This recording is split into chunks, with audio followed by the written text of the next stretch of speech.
Can you hear that?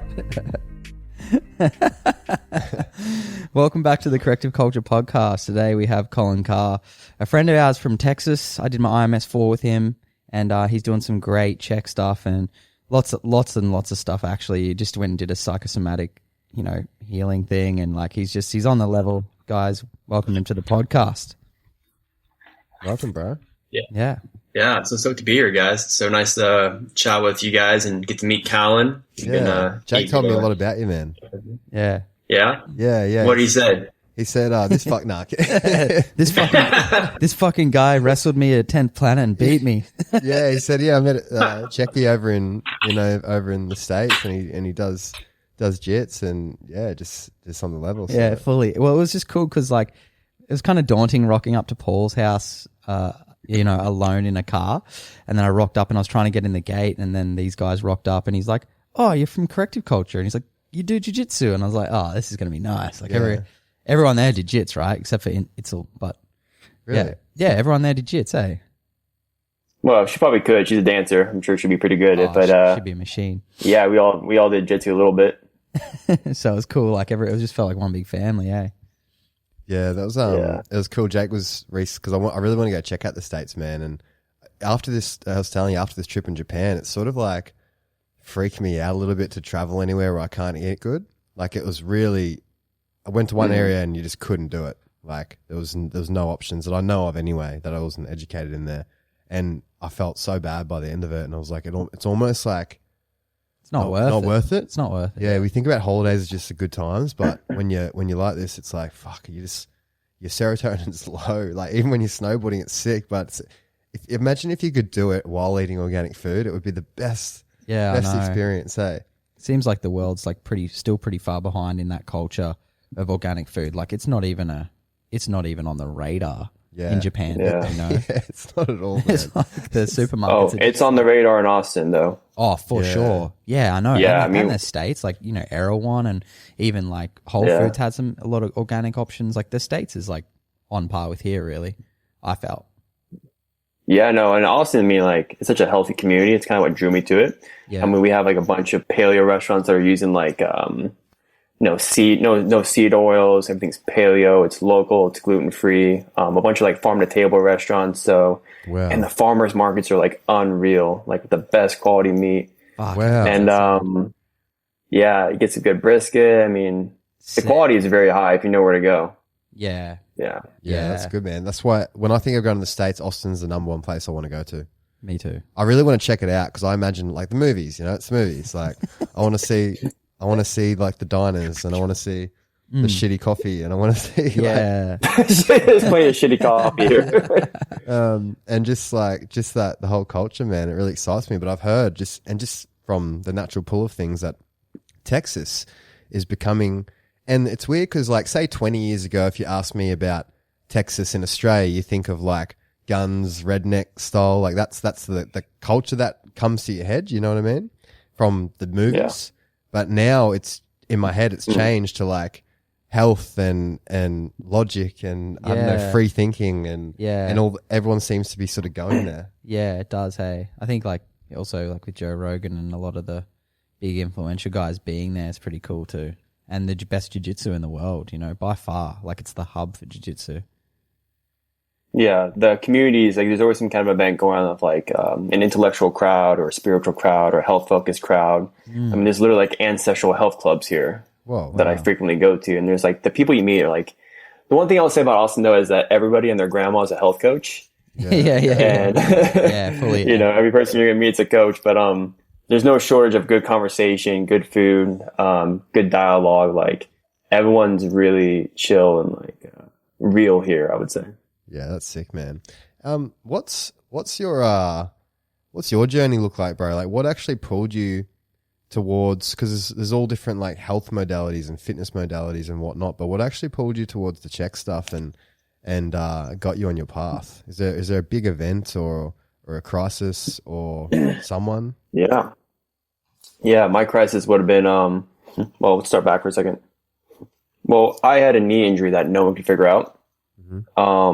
I'm just gonna start there, and I'll go back a little bit before that. But it was swollen to the size of like a volleyball, and no one could figure it out. And it didn't hurt was a weird thing, but I went to like orthopedic doctors and chiropractors and even like acupuncturists and cryotherapy. Like I went to like several or like 8 different, practitioners. And like some people wanted to immobilize it. Some people wanted to cut into it. But the weird thing is like it didn't hurt, right? I had to wear this knee brace and I was super self-conscious about it. And also I couldn't do jujitsu or like wrestle. Because I came from like a wrestling background of like high school. I was a state champ and a state runner up and I was a Division I wrestler. So like grappling was like always a part of my life. And, my sophomore year of college, I actually got into like health. I started reading Rob Wolf stuff. You guys know Rob Wolf. Yeah, I listened to. Yeah, of course. Yeah. He's the man. He's so good. And he does jits. He's the man. Yeah. He does jits and he loves making salt packets for a living. So, so I got into the paleo diet and that kind of like started my rabbit hole of like holistic health. And, back then I was a big fan of Aubrey Marcus and Aubrey had Paul on the podcast all the time. So I read How to Move Healthy, probably like 3 times up until that moment, but I never like thought to like implement what was in that book. Cause I was like, oh, this is too simple. Like I'm going to go biohack and do all these things. And, towards the end of my college career is when I started getting a lot more injuries, right? And this knee injury is kind of showing up and I had like very low testosterone and just no drive. And I weighed 160 pounds. Like, Jake's seen me in person. I'm like 210 now. I'm like a big dude. Yeah, for sure. But instead of like sleeping and like eating organic food, I wanted to like shine red light on my balls and, try to biohack my way back to health. Yeah. So there came a moment when I moved to Austin just for a summer vacation, just to kind of figure out what I wanted to do in life. And I remember one day I was walking around Ladyburg Lake. It's this big lake in the middle of Austin that kind of splits it between South and North Austin.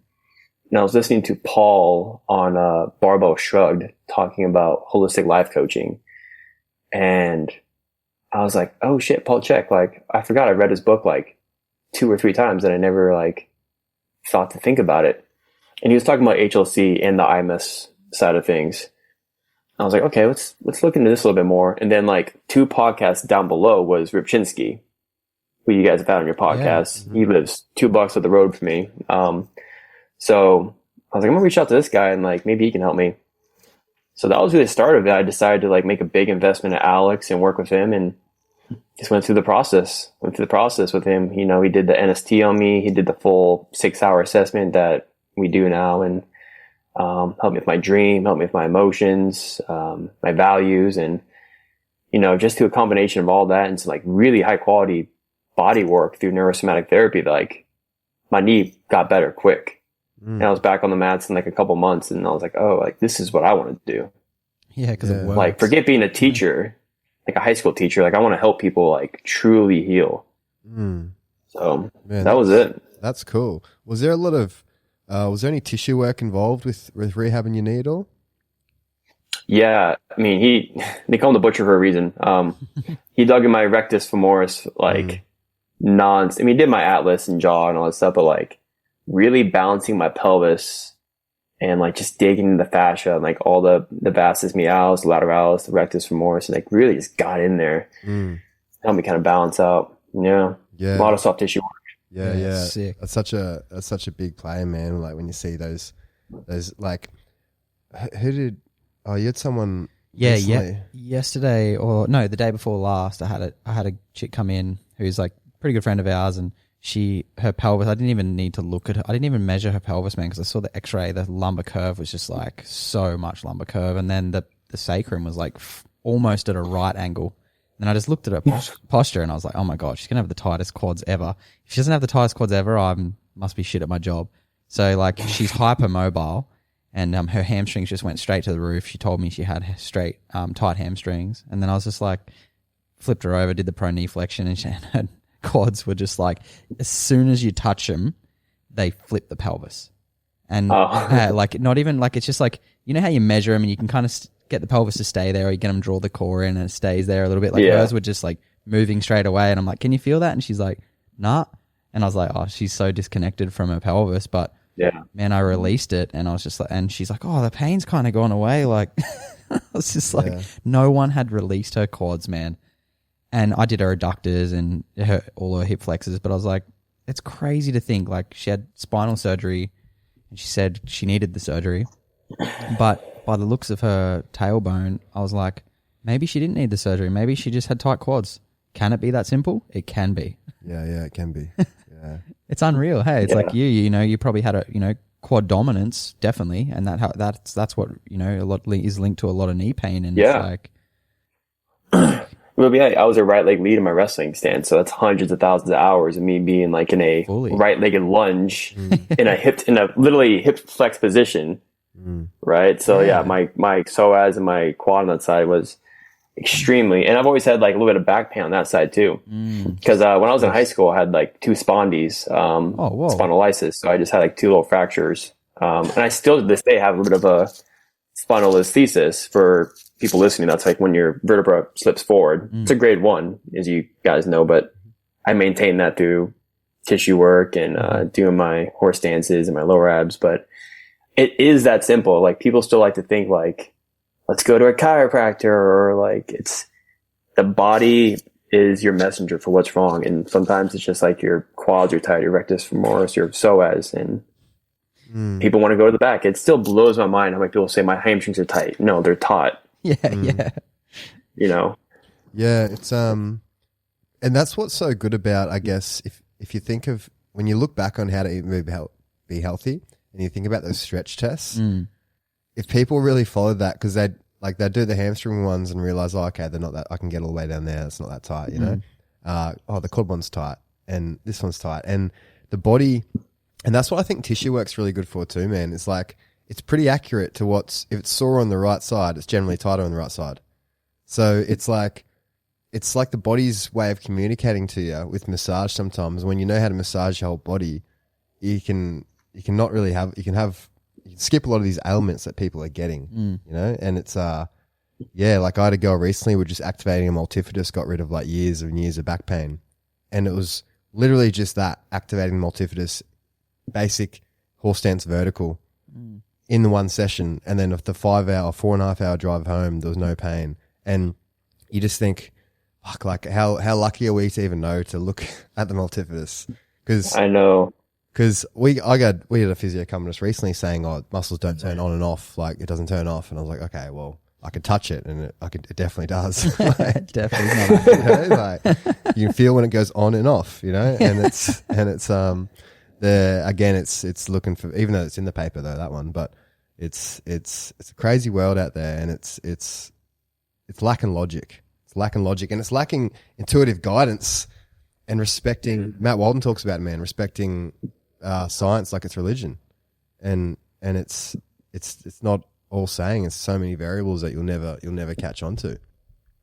With do you have any?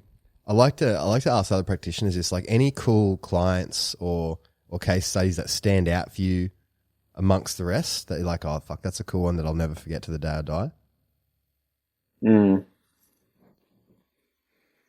Actually, I had one recently. I was working on a woman who had like a lot of severe back pain. And, I did some Chek stuff on her. It was I did some neurosomatic and I gave her some core exercises. But then I actually brought in like an emotional release component of like diving into like what the trauma was that was actually stored in the fascia and the tissue. And I helped facilitate like this emotional release process with her. And that like made her back pain like go away like instantly. Wow. Because, we're talking about tonic muscles. Like those are the muscles that our limbic system dumps all this excess of energy into, like the emotional part, which Walden talked about this too, like especially the traps and the SCM. Any kind of tonic muscle is going to be like a dumping station for stress or fear in the body, specifically. Any kind of fear. Fear of going home, fear of, finances, especially when we think about like chakras and like that area that we learned in the Chek Institute. So, that was really cool, especially coming back after like a new training I recently did, just like, because these core exercises weren't working. I was like, why are these core exercises working? Like I've done this 100 times with people, like lower abdominals 1, horse stance, like 4-point tummy, like the multifidus, but like that was really cool to see that in conjunction with some corrective exercise. Like it was like instant. She's like, "Oh my god, my back feels better." Wow, that's pretty cool, man. What did you do, like, for the release, for the emotional release? It's a whole process. I did some tractioning of like her like multifidi and her erectors. Like I kind of reached underneath and kind of put my hands there, and just had her kind of deep breathe into it as I was kind of guiding her through breath and visualization, and just allowing her to witness and experience those emotions that were in that area of the body. And when you allow that, like, you're equalizing that emotion that's stored there, and that frees up that container of energy that's stuck in that emotional blockage right there.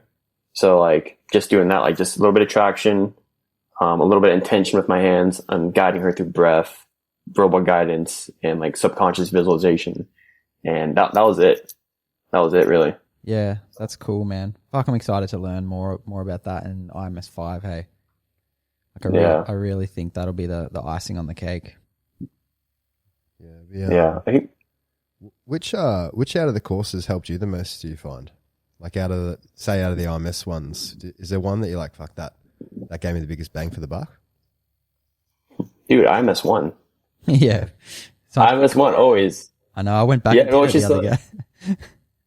Yeah, I've actually thought about doing the online ones because like you always like learn something new, and like Matt talks about, it's like the simplicity and the complexity. Like that's one thing Ashton Mazurek did to us at IMS 3. Like it all comes back to IMS 1 stuff.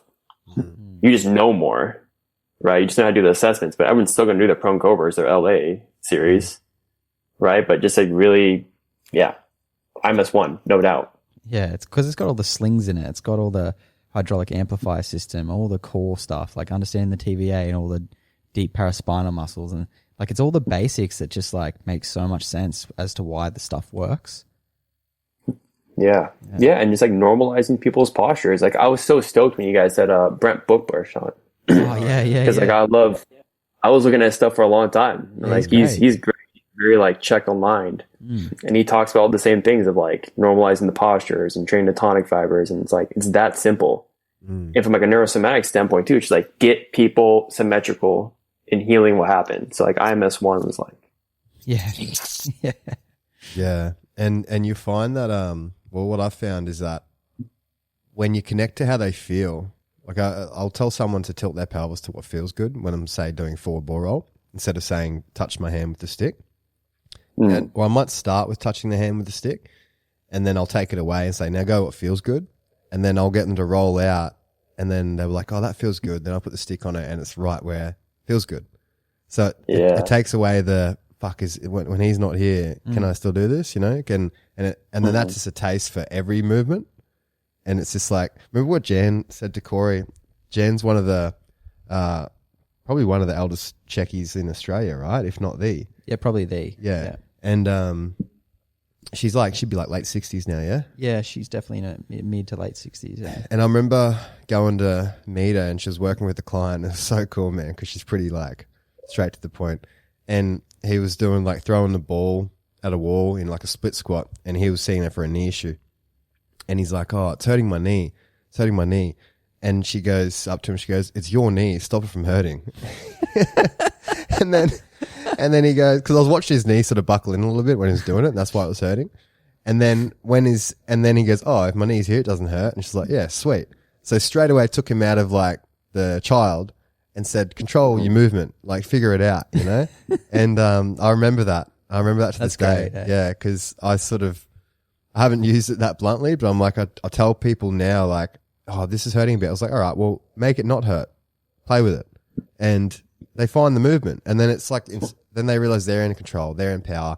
And then where else can they move in life? Because I think even we can get stuck in the corrective exercise, and it's gold for bringing the postural awareness and bringing the strength to it. But sometimes people have to move differently in their life because they've been moving wrong for a long period of time. So they have to learn how to move again. And like, that's where like I teach people how to stand now. I play with that and like feel what feels good with standing. Like this doesn't feel as good. This doesn't feel as good. And then they can get reps in at that. And then all of a sudden they're standing at line at the grocery store and they're standing optimal because they've trained it, but they don't realize they're doing that because they trained it.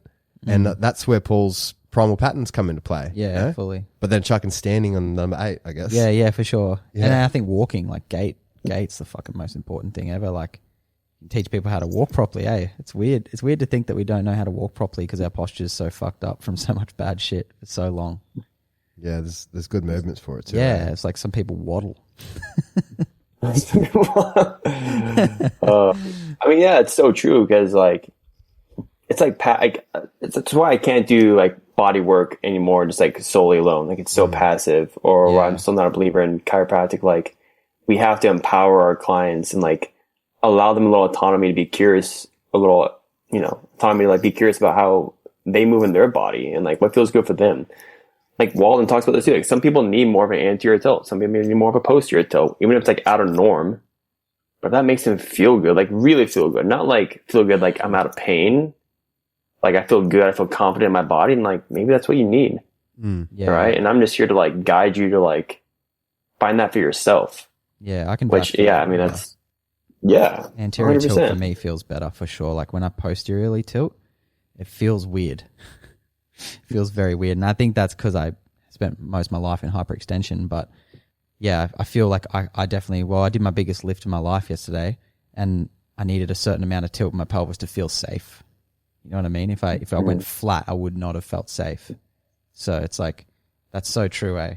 So true. And it's funny because that breaks the rules of the spondy, but it's your body. You know what I mean? Yeah, I know. Isn't that weird? So it's like I feel like you got so much lumbar muscle mass there that contraction really stabilizes a lot for you. Yeah. More than like ligamental tension would. Yeah. Well, what's funny, like, yes, man, I've never had a sore transverse abdominis. I've never even felt it really. Like I have, but after doing the deadlifts yesterday, woke up this morning, I'm like, oh, I can feel my muscle fibers that protect my spine that have pulled in that way. I can feel them pulling towards my belly button. True. Almost like traumatized from what happened, from lifting too heavy. But I can feel that they were like at their max. You know what I mean? I was like, that's pretty cool. That's pretty crazy, man. You did 200 kilos. Though. Yeah. That's fucking. Yeah. I haven't done that. I did it in a sumo when I was 24. So, but I was bigger then. I was like 83 kilos. Yeah, right. But I do feel pretty solid right now, but it's like, that's cool. I'm stoked I did it, man, because now I'm like, tick. Because I don't need to lift. I don't need to lift that heavy. It's like not many people do. You know what I mean? I just felt good yesterday, and I honestly believe it's not because I'm trying to sell our product, but I took King the night before, dude. Really? And yeah, man. Have I told you what's been going on with King? Nah. Like I gave it to Jai last night. This is our new product. It's got like testicles and liver. And liver. I've seen it, yeah. Dude, he said he woke up all night, hell horny, and like really, yeah. He said he was like humping the bed at one stage and was about to have a wet dream. So I think we might need to turn the dosage down. Like I don't know, because I felt like 20% better than I usually do yesterday morning, and I was like, usually that like calms down. Maybe I just had higher cortisol or something, but it stayed all day, man. I felt unreal. Man, I'll have to pop some. Yeah, it's insane. I gave it to a mate, and he had a wet dream 2 nights in a row. Which is pretty crazy. Yeah. It's crazy. Who would have thought? But it makes sense, right? Because it's bovine testicles, and they used to in the Native American days give them to people who had low T. So it's like it makes sense that it would do that. But for me personally, I don't really feel a lot of supplements, but I'm like feeling it today. I feel so much better. Yeah, well, you're literally eating the most nutrient-dense food in the world. Like so it has to have a change. Yeah, it's like, good. But maybe I had low testosterone. I don't know. Like maybe I did yesterday or the night before or something. Because there's no reason why I felt like I could lift. I had no plan on lifting heavy yesterday. I came in, I grabbed the bar, and I was like, I'm going to lift my PB today. As soon as I grabbed it, I was like, I feel so strong today. It's like, I feel that's weak. crazy, eh? Don't you reckon? It's crazy, yeah. Yeah. Yeah. We'll send you some. With your jiu-jitsu, man, like, are you the odd one out at jiu-jitsu with the way you maybe prep, the way you finish, the way you eat? Are they jumping on board? Because you know how with this work, usually people slowly start changing around you. You know, whether they'll just start looking at what you're doing and they want to do it. Is that happening where you're training? It's interesting. I'm probably the odd one out, yeah. Because I mean, I train like 3 times a week max. I'm getting like 10 live rolls in a week max. Mm-hmm. Most guys in there train like twice a week, but they're like dads and like engineers and like tech guys, and just getting hurt. And like, yeah, I come from a athletic background of like a high level wrestling, but I take care of my body. I manage my 4 doctors, and like 3 days a week is like, me and Jake were talking before he came on, like intentional training. I'd rather do that over like training twice a day or doing 2 a days. And like my 3 days a week and like my 1 open mat is enough to suffice. And, I don't get skin issues. I recover well. Some people are kind of jumping on board. Like some of my coaches actually know who Paul is. And we got like Ben Eddy out of here, who's like, Ben Eddy, like the rubber guard king. I don't know. I don't know of him, no. Yeah. You guys don't know what a Hindulatine is when you like... Oh, yeah, I've seen that. Yeah, I've seen that. Yeah, it's Ben Eddy. Oh, well, he's like very much like a holistically minded, like hippie, like Captain Jack Sparrow looking guy. And he's like all about like maybe me in the future, like talking about nutrition and doing body work there. But, fuck yeah. But I am the odd man one out. Yeah. Yeah, right. It's so much better. It feels so much better, dude, when you train intentionally. Like we had Kit Dale on and Bobby, and all the best guys. Yeah, all the best guys do train intentionally. I mean, a lot of them don't have the diet and that kind of thing on point, and I think they'd be a lot better if they did. But just the fact that they're like training intentionally. It's like I listened to Andrew Tate the other day say, he's like, I'm an 1800 player at chess. He's like, the reason I'm an 1800 player and I haven't gotten better in 10 years is because I don't analyze my games. He's like, if I was to look back and say, okay, what did I do wrong here? What did I do wrong here? He goes, I'd get 10 times better, but I don't. And I was thinking that's so true for jiu-jitsu. It's like, if you go 3 days a week and you actually think about why you got subbed or that didn't work or blah, blah, blah, that wrestling thing didn't work, you're going to be 10 times better than you would if you were training twice a day and just going through the motions. Yeah. I think that too, if you worked out like and lifted twice a day, like you're going to feel so shitty. Yeah. Right? And it kills me. Like me and Rybczynski talk about this all the time. Like the new wave guys and Gordon Ryan's like obviously the best grapplers, but Gordon Ryan has a stomach issue for a reason because he trains 7 days a week and eats like shit. Yeah. And he's not willing to like look at his values and his behavior on that. Like he's a millionaire. He could afford organic food and a chef. Yeah. The dude intentionally chooses because, again, Donahue's a legend. Sorry, Donahue, but like he's like, I don't care what they eat. I think if I said, you heard that on a podcast one time. He does not care what they eat. They need calories. Yeah. But like we know, like calories are not equal. Like just take care of yourself. Yeah, it's you get because the smart people. That's all the smart people, right? Like, and they, that's what the science is. All this sort of stuff. I was listening to Doug Kaufman video. Do you know who Doug Kaufman is? Yeah, Kaufman Doug guy. Yeah. So I was listening to a video of his yesterday and talking about this guy come on talking about it, and he goes, "I'd go to the toilet." He was at some church camp, and he'd go to the toilet at night, and blood and mucus would come out. Didn't tell anyone. And eventually, he told this nurse, and he was like 45, and then she was like, I'll go to the hospital. And the gastroenterologist, the main specialist at this Denver hospital, was like, it doesn't matter what you eat because by the time it's in your colon, it's already digested food. So food's got nothing to do with it, right? And he goes, this is the standard of that, the logic of thinking of what you're putting in your colon isn't the thing that's hurting your colon. It's the only thing that's going in there, and it's not hurting it, right? This is the logic. And he was saying, and he goes, this is literally what the pharmaceutical companies teach them, which fund the whole medical industry, right? So obviously they're not going to be taught this other stuff. And he goes, doesn't matter because in 5 years we'll be taking your colon out, taking this foot of it out. And he goes, I was in bed for 7 months, like just in so much pain. And then he went on the cleanse, basically, like a fungal diet, right? And completely fixed his problems. And it's like how like the smart people read the science, and because other scientists say that, and then Danaher is also one of the smart people, and Gordon Ryan's one of the smart people. They're smart in all these other ways, and their logic assumption is, oh, these guys have studied their whole life doing it. Of course I'm going to listen to them, not these idiots, because it sounds smart. And probably I was almost like that probably years ago, you know what I mean? Most people are. But really when you look at what smart is looking at what works. Smart is looking at someone that doesn't have the shit that you have and seeing what they're doing, or someone that had the shit that you had, got rid of it and seeing what they're doing. That's smart. It's not. Yeah, that's a really good point. Yeah. It's like it's this logic, and it's that way of thinking, that science way of thinking is relatively new, man. Like for millions of years, it's been the other way. That's why we're still alive, And now everyone's getting sicker and dying, and it's changing. Yeah. So it's. I love the way you put that. It's like really. It's logical, and it's like, how can we how can we be wrong if we've survived so many millions of years through our DNA to get here, and we were healthier? You know what I mean? Fuck, that's smart. It's that's logic. Did you ever have your own?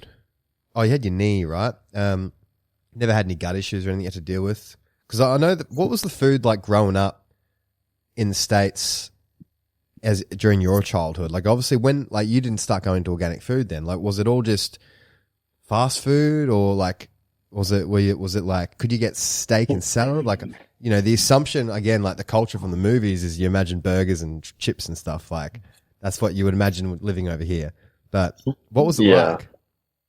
Growing up? Oh man, just like shitty food. Like I would eat like graham crackers, like soaked in milk, and like Frosted Flakes. And my problem was like Splenda. We talked about this at IMS4. I think we talked about IMS4. How like, cause I had this twitch in my eye. Yep. And Walden was like, oh, the aspartame might have like, you know, messed up your eye. So like just, poor nutrient dense food. And, when I was a child, my mom would, always have food for me when I came home from school, and it was like a Big Mac or like KFC, like mashed potatoes. So like food was shitty. The only time I had like a steak or chicken breast was like when I started getting towards high school, because I wanted to like eat protein and like look good for the ladies. But food was not high quality at all, especially not in a small town in like Illinois, where things are small town in Illinois, which is like a Midwestern state in the United States. Like 15,000 people, like you don't have access to these things. Like you do now more so. Like I can go home and like get grass-fed beef at like a Walmart, but growing up there was no concept of grass-fed beef. It was like natural or USDA, you know, corn-fed, corn lot. So yeah.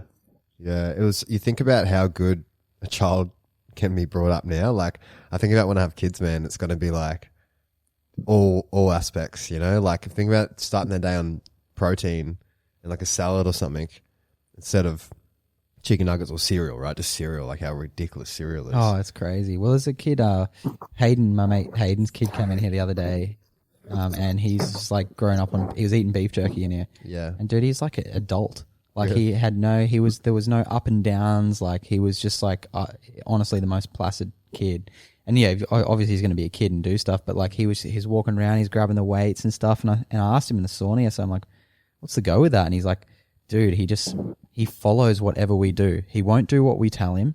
He won't do stuff if we say, you better do this or you should do this. He only follows what we do. So he's like, that's cool, man. Yeah. He's like, we started doing this. He goes, so we tested it. He's like, we would say, like, when we'd all give each other dinner and stuff, we're like, thank you so much. I love you so much. And he goes, it took 2 weeks. And then he would get his food and he'd be like, thank you. I love you so much. Like, it's so cool. That's adorable. Yeah, it's amazing how, monkey see, monkey do. And it's not what you tell someone. It's what they see you are doing without even showing them.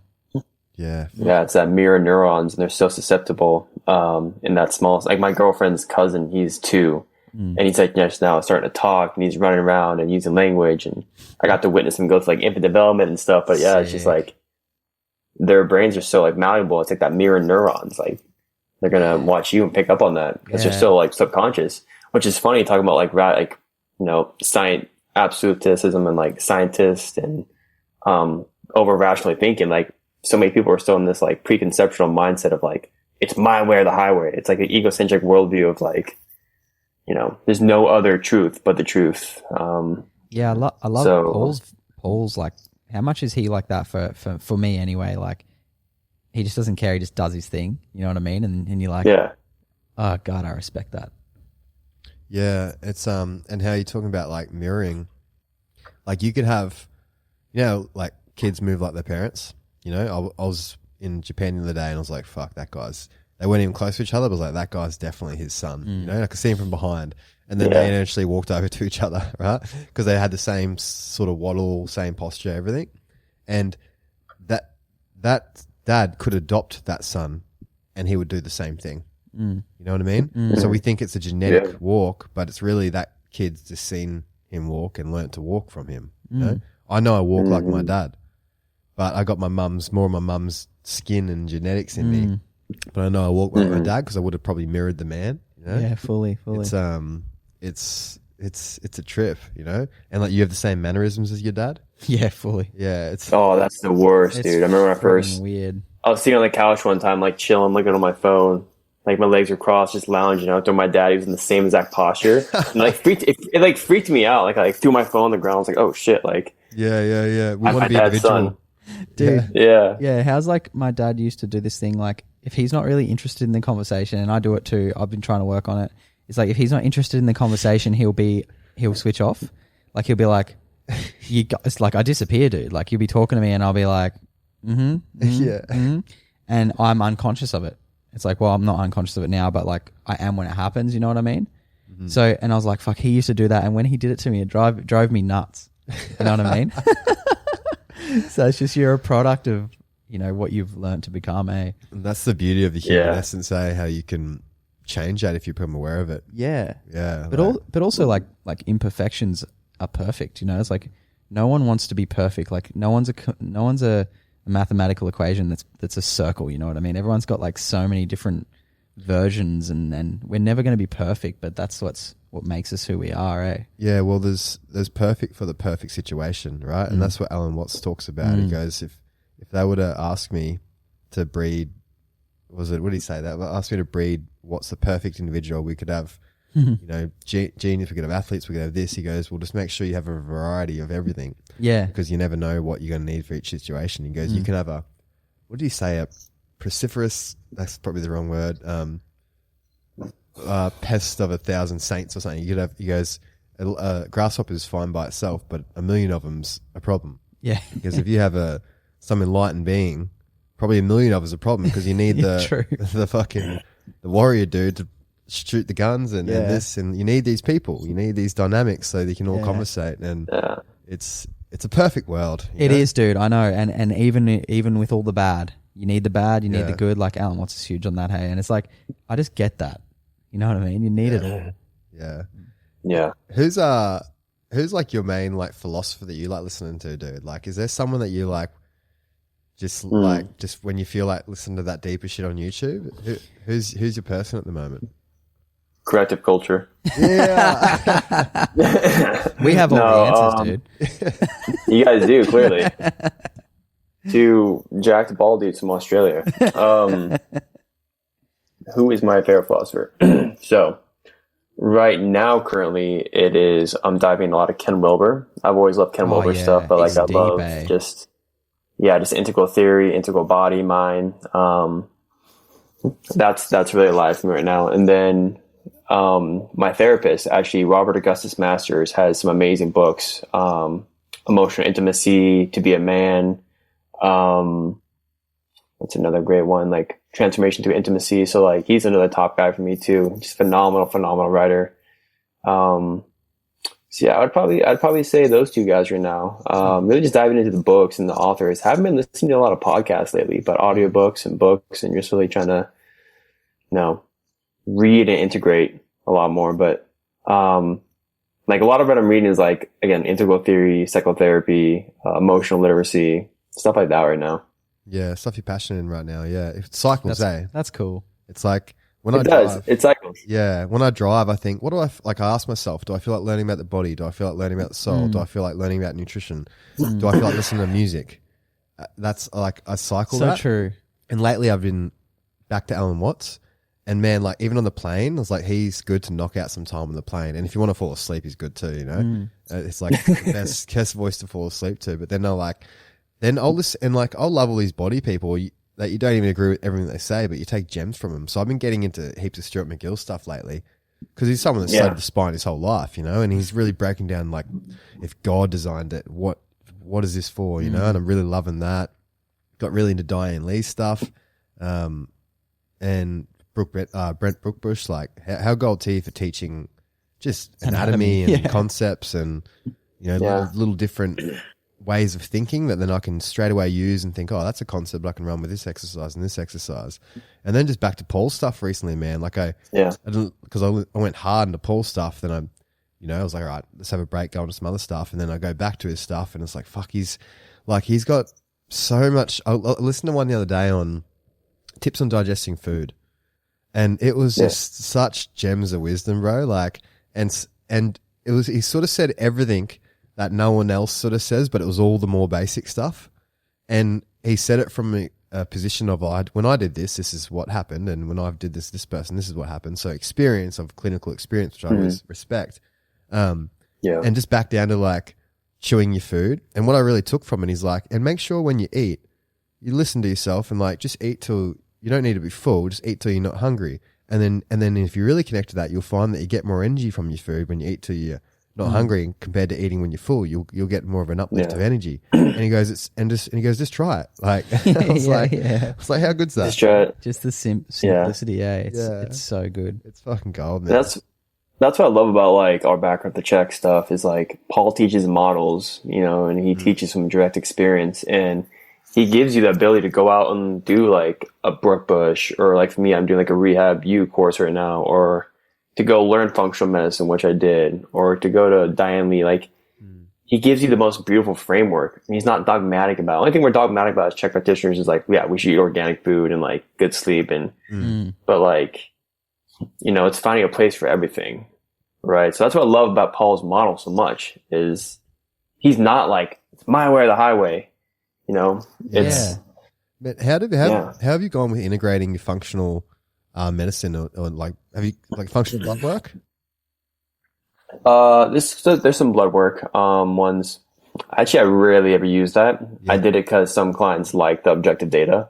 Like, you know, you can do an organic acids test or stool test or cortisol test, thyroid hormones, all that kind of stuff, heavy metals. But I rarely ever use it, honestly, because again, like if someone has read how to eat and be healthy or did a parasite cleanse, like your guys, it's like they're going to be 95% of the time, they're probably going to be good. So out of all my trainings, which is, you know, been too much over the course of the years, like functional medicine is probably the one I use the least. Yeah. I guess it's when they get you would bring it in once all the basics are being met and they're still not better. Exactly. The NST stuff you did was pretty special. Even like some of the extra stuff you showed me at IMS4, like with the cotton tips and releasing the eye muscles and stuff. Some pretty unique feelings. What's NST stand for? Neurosomatic, is it something? I was trying to come up with a witty acronym. Neurosomatic testosterone. Neurosomatic therapy. Oh, yeah, cool. Which Paul went down there and studied with. Alex maybe mentioned this, but Paul went down there and learned from Paul St. John, the founder of the Center for Neurosomatic Studies. So sick. Of course he did. Yeah, man. Of course he did. Yeah. Yeah, and it's like even Conscious Gorilla on Instagram, which is one of the guys at IMS4 is a legend, Zach, and he was doing some work on Paul when we were there, which was pretty cool. You know what I mean? He's just in there working on his neck like after class and shit. Really? It was cool because it's just cool, man. Yeah, because they teach you like organ massage and the eye work that I did on you, or how to do septum work when you go like literally pinky deep into someone's septum and like help mobilize all the bones, or like the craniofacial release of the balloon. Like they go deep on the body work.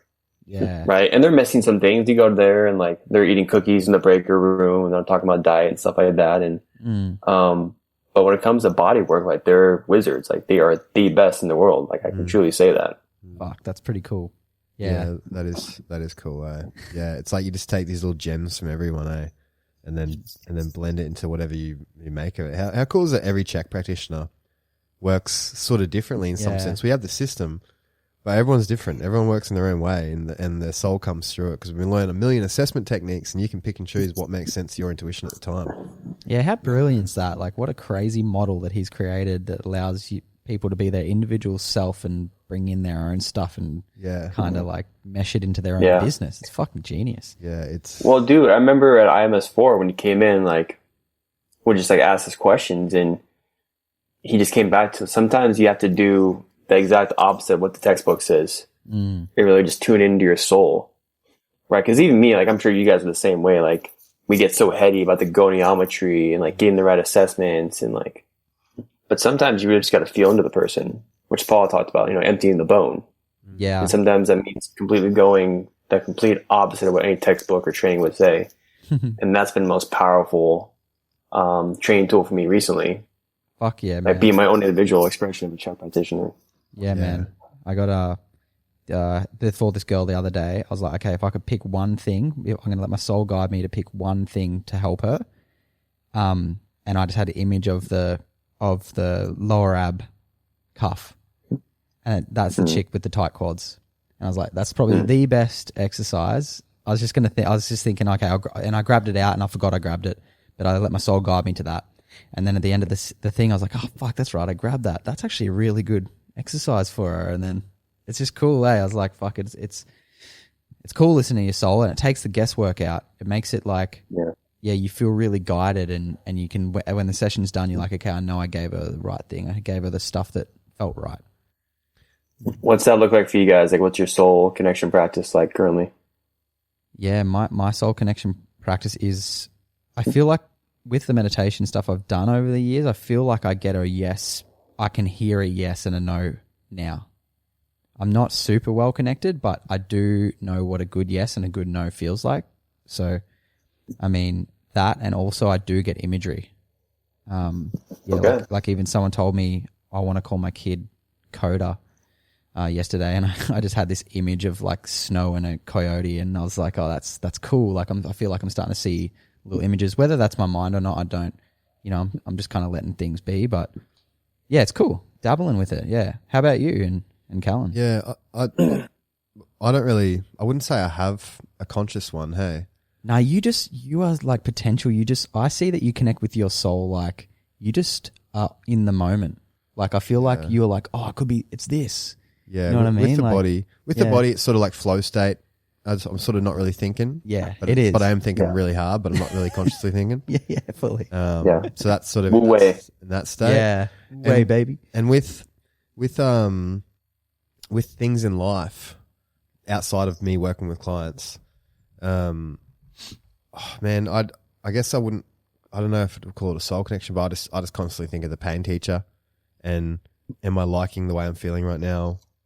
Just self-reflecting, like, am I liking the way this person, like, I don't know, all that. I'm doing that, and I'm thinking like, how am I in this situation? Constantly putting myself in the driver's seat, and never letting it happen to me. Never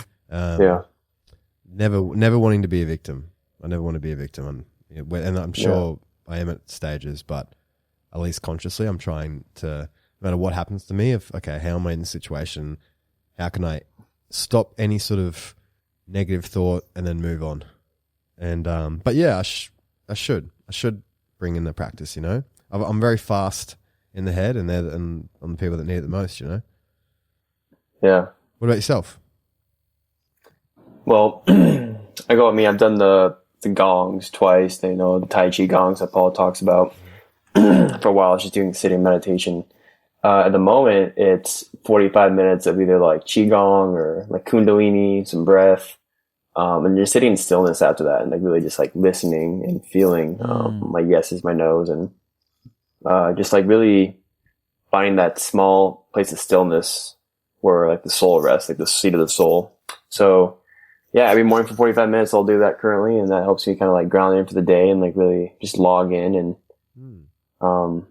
is there any? Yeah, it feels good. Is there any moment out of any of the meditations you've done that really, like a pivotal moment where that meditation changed the direction of your choice or the direction of your life or the direction, like a big one? Like for me, I remember I wanted to buy a certain house, and one meditation when I was doing the gong made me realize I don't want that house. Maybe for the next 3 years, I would have still wanted that house without realizing that I didn't want that house. You know what I mean? So that for me, that's what I think of. What about for yourself? I had this realization the other day, other month, and what it came to was like, this is available in any moment. This like state of like, I am awareness, this like master state, this unconditional presence. Like I can literally like just do like 3 deep breaths, and I can like feel into that if I really just want to slow down. I think that was kind of the mind blowing thing for me. It was like, my mind's always spinning, always turning, always doing. Right, always making effort, but I want to find like the effort and no effort. Like again, I just randomly said wu wei as you were talking, like that kind of like action, no action. So like, there's a moment I realized like, oh, like I can access this at any moment I wanted to. It just takes me consciously slowing my breath, consciously allowing whatever's in my body to be there, just like, radically accepting it. Like I've experienced that on like mushrooms before. Yeah. Like that's always the thing about mushrooms. I'm like, oh shit, like unconditional love. Like I feel it right now, but like, and that was the other thing too. I realized, Paul talks about unconditional love is like not, a thing that humans can experience. But like, I don't really know if I really agree with that anymore. Cause like, I feel like I've experienced recently and like, it's in these states of just like stillness that you get from meditation and contemplation and soul connection. Like, I feel like it is possible. Like a peak state. You mentioned a peak state. Like it's, but we can train the duration and intensity and frequency through like deep meditative work. So that was it for me. Just the fact that I can like drop in deep whenever I wanted to. Yeah. And I do that before. I do that between clients now. It's like, oh my God, I can be so much more present with a client right now. Man, yeah. Well, I would be a fucking mess if I didn't have meditation and self-inquiry. Like that exact thing you talk about, I do all the time. And I reckon like 20 to 30 to 50 times a day, like just checking in and being like, where am I right now? And where's my thoughts? And I can always come back to that center where you're calm. You know what I mean? Even when I lose myself, which is a lot, or I get angry or something like that, I still know I can witness it and come back. And that's just so beautiful to have in life, eh? Because like it's so shit when you just get caught in your stuff and your story and and especially if you're trying to take clients and stuff like that. Like, yeah, it's an interesting one. Yeah, man, it just helps you go from a place of like doing to human being to like ultimately just being. And like how much smoother is your day when you can like not react to your girlfriend or to a client or someone like cutting you off in traffic or some white belt spazzing out on you because he doesn't know how to control his body. Like it's that equanimity of like not having to react from that place of centeredness. Yeah. Remember Ishtar said like we got the choice of free will at all times, but at any time you can just go within and go to that inner guidance and it'll help you. But or otherwise you'll have your free will, but you'll have this constant guiding voice. It's always there that we all know what we need to do at all times, that you can sit back with those 3 breaths and reflect to, or you can use your mind and do the rest of it. You got the choice, which is nice to think that like, I always got the support, if I want it. You know that like do you guys both feel like that deep inner knowing? Like, like you have this deep inner knowing that something's right or wrong. Yeah. Do you think that's do you think that's your soul, or is that some kind of level up from that? Like, yeah, is that, or is that just a deep, deep thought? Yeah, you'll never know. I'll let Callan answer first, but I think it's that one consciousness, because that one consciousness is what knows what's right for all, sort of like in the sense of, okay, should I do this? Is it going to hurt others? Is it going to provide myself? Will it provide myself without hurting others? Like that morality, and who knows if that morality is there from parenthood and or is that morality there from something deeper? I don't know. I don't know. Neither. But that's where my mind is as well. What about you? Yeah, I'd say that kind of like Callan's saying, like between the 3 of us, there's 3 bodies and 1 consciousness sitting here right now, and I think it's the act of resonance is what we'd call it, in like a neo-emotional release perspective. This like ability to like really feel the energy of somebody else. Like you talked about your dad earlier and how he was talking, and he just like didn't like, he just kind of start dozing off. Like you can feel that. Same thing. Sometimes I'm in front of a guy, and like just some men like you just can't trust. Like I just look at a man, I'm talking to him for like a couple of sentences. I'm like, I can't trust your integrity as a man. Yeah. Like, I don't know what it is. Like, I'm just going to leave this conversation. Like, thank you.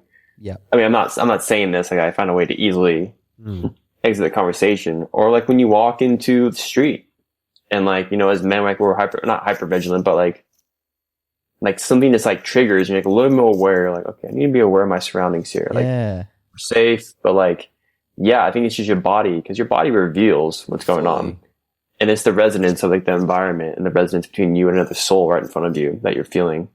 But that takes cultivation, like we're talking about. Like, too much people are more in their ego and their conditioning that they can't allow their bodies to really resonate on a level that's true. Right. So that's what I'd probably say. No, that's well put. Well put, bro. Sick, dude. Man. Where are we at? Oh, yeah, we're at an hour. Yeah, Yeah, fuck, cool. man. That flew by. Eh? Yeah. I was always gonna. Yeah, I mean, thanks for coming on, bro. It's appreciate it. Sorry I was running a little late, as you know. We'll go into I got a fucking parasite infection from Japan. I don't blame it on parasites. Those little buggers. Yeah. Fuckers. But yeah, man, I'm gonna I definitely want to venture out there this year, and hopefully Callan can come too. Just got to see if he can get his visa sorted. But yeah, fuck, it'd be good to come over and vlog it and train and see your boys program. Yeah. And I'm so happy we can eat good over there, man. That makes me feel. I was like really sketching about like fuck. Even again. Yeah, just like doing a big plane ride and like having to eat non-organic food. I'm so happy there's good options over there, and that makes me feel so good.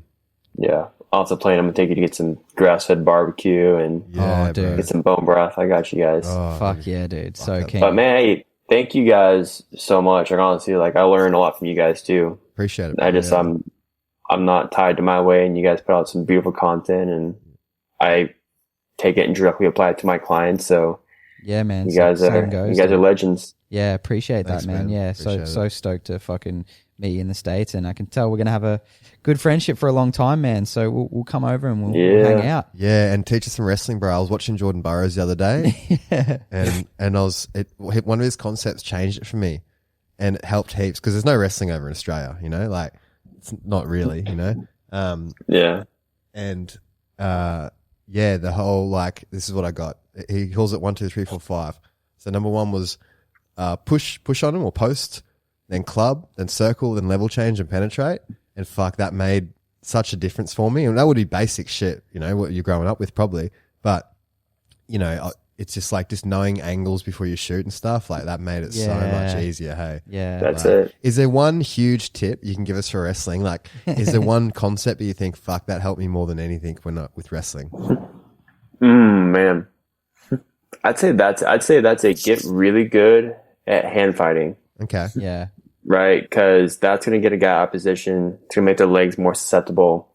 Stance in motion, like just go shadow wrestle on a mat for like 5 minutes before jiu-jitsu, and like move your feet, move your hands. Imagine someone's in front of you, right, and then grab each other and just spar. But like the hand fighting piece is so critical, so critical. That's what how to it move felt your body. like when I rolled you. It was like just non-stop grip breaking, and like I consider I've got okay grips because I really pride myself on that. But man, it was like as soon as I'd even touch his hand, he'd break it off, and then I'd feel a club on my head, and I'd be like pull my head up, and then he'd be going for a leg and cutting an angle. So and that did not stop. Do you have a favorite takedown? So front headlocks. True, like snap downs. Yeah. If I was gonna actually do a takedown, like a single leg, but like my jiu-jitsu game is solely based off front headlocks. Like it's safe. I'm snapping guys down. I'm going to my Darcy's, my Peruvians. Sick. And there's no danger for me at all. And all your weight's on the neck. Yeah, it's a good way to get clients. Yeah. Yeah, fully, dude. True, yeah. Oh, that's sick, man. All right, bro. Well, much love, dude. We'll keep in touch with you. And Much love. Thanks, mate. I'll see you over there. Can't wait. Yeah, legend. Yeah, so good to meet you, brother. And miss you, Jake. Miss you too, bro. brother. Chat to you soon. All right, guys. Yeah, Talk soon.